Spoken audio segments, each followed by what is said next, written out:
काव गलत बा काव सही माथा फिरिगा काव कही। काव गलत बा काव सही माथा फिरगा काव कही। और राम राजमा ई दिन देखब, राम राजमा ई दिन देखब हमका ना उम्मीद रही। राम राजमा ई दिन देखब हमका ना उम्मीद रही। और राम नाम के बोला बाला, राम नाम के बोला बाला। और राम के नाश करें घोटाला, राम के नाश करें घोटाला। राम राम भैया, हम दीपक वर्मा आज आप सब ताई एक ठीक नई अवधि कविता लेके आई जोने के शीर्षक है कि राम के नाश करें घोटाला। तो आप सब कविता सुना जाए। और अगर आप हमारे YouTube चैनल का सब्सक्राइब न किए हुए तो का सब्सक्राइब के लिए वजह और ताकि जोन बाटे हमार कविता आपके लगे सबसे पहले। मंदिर मस्जिद खूब खेलिन है जनता के नजर में ये झेलिन है। मंदिर मस्जिद खूब खेलिन है जनता के नजर में ये झेलिन है। अब आपन थैली भरा ये कस के, अब आपन थैली भरा ये कस के दूध रखावे बिलार जस के। अब आपन थैली भरा ये कस के दूध रखावे बिलार जस के। और मनसा इनके लूट पाट है, मनसा इनके लूट पाट है।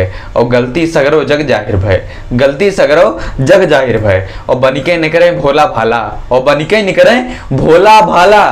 अब रामे के नाश करें घोटाला, रामे के नाश करें घोटाला।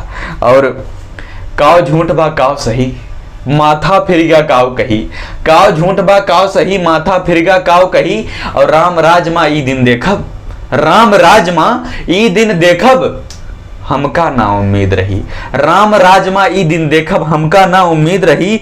और रामे के नाव के बोला बाला, रामे के नाव के बोला बाला। और रामे के नाव से करे घोटाला, रामे के नाव के बोला बाला, रामे के नाव से करे घोटाला। प्रभु से इनका लेना नहीं, प्रभु से इनका लेना नहीं चंदक पैसा मिलके खाएं। प्रभु से इनका लेना नहीं चंदक पैसा मिलके खाएं। और जौनी मेर खेल रचिन है, जौनी मेर खेल रचिन है ब्रह्मो नयन से बची हैं भाई। जौनी मेर खेल रचिन है ब्रह्मो नयन से बची हैं भाई। और सब कुछ बाटे झोला झाला, सब कुछ बाटे झोला झाला। और राम के नाश करे घोटाला, राम के नाश करे घोटाला। जैसे कि ये कहूँ लिखा रहा कि पट्ठे सारे ठाट में और राम लला है टाट में, पट्ठे सारे ठाट में और राम लला है टाट में। तो वह हाल बा। और धन्यवाद आप सबके ये कविता सुने के ताई। और ये कविता का ज़्यादा से ज़्यादा शेयर करा जाए और कमेंट करके जरूर बतावा जाए। और जात जात अवधि कविता YouTube चैनल का सब्सक्राइब कर लेवा जाए। धन्यवाद।